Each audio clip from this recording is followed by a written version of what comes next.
Sociobiology is very interesting. Sociobiology and sociobiologists want to say that humans are like every other creature, that the way that everything is genetically determined and handed down, from eye color to personality traits to your predilection for an addictive behavior, all of that is tied up in your biology, says the sociobiologist.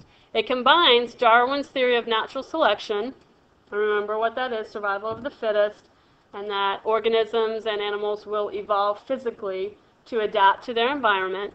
That's Darwin's theory of natural selection. Okay? And combines that with modern genetics. Okay? The behaviors that best help people are biologically based and transmitted in the genetic code. So the way that we mate, the people we choose to reproduce with, will reflect characteristics personality-wise, behavior-wise, as well as physically desirable characteristics within our culture.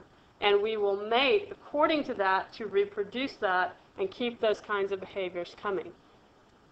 The sociobiologists make no firm distinction between human and non-human animals. Okay? And this is important because they want to say we are just a different animal. Okay? And everything about us is dictated by our genetic code. Okay? And what does that mean about choice? Okay? If I am dictated, if everything about me, my personality, my desires, everything is determined by my DNA, then do I have a choice about anything that I do? And once you think about that and think about what a sociobiologist would say about choices, you can see how that might not be a very popular answer to questions of why people do the things they do in the United States.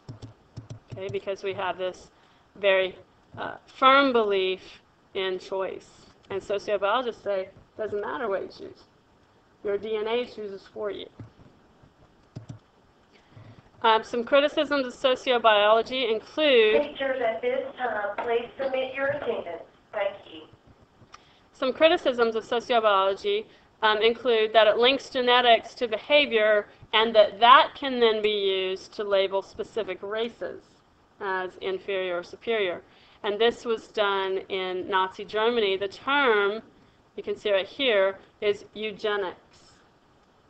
Okay? Eugenics is when you try to use science to prove superiority or inferiority of races. And we saw that in Nazi Germany. We've seen that in history in the past. And that is a criticism of sociobiology because what they're saying is that your biology determines all of this stuff about you.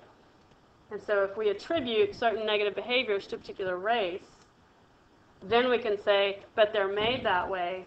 And then we start seeing legislation and we start seeing activism that would target those races based on those negative qualities. In addition to that, in addition to the potential to use sociobiology to hurt people, is also the complaint that there's just entirely too much variation in societies around the world for human behavior to be explained strictly on biological grounds. We are too different, is what that means. Okay? And just some of these visuals of people from around the world, there's so much diversity in language, in customs. There's so much diversity in how people live around the world that a strictly biological explanation cannot account for that kind of diversity. Language is a really great example because just the number of dialects in the world is astounding. There's something like 500 dialects of the Chinese language. And so if we were that biologically dictated, our language would not be that diverse. We would look much more similar if the accounts were that simple. Okay, common ground, something that sociobiologists bring to the table that they contributed that is good to the conversation is the existence of genetic information influencing our behavior. There is truth to the fact that our genetics influence how we respond, how we behave. And we see that in studies on twins that are separated at birth.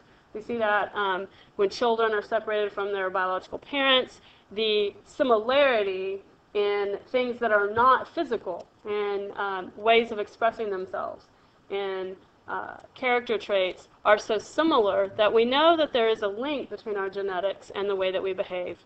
And so what they bring to the table is the genetic information, and then we add in the influences of culture, of how people respond to groups and behavior, and that shapes how we behave and how we work together in social settings.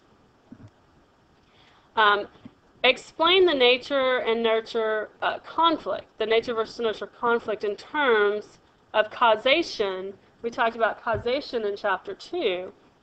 And what does this nature versus nurture, this genetics versus culture, explain in terms of cause and effect?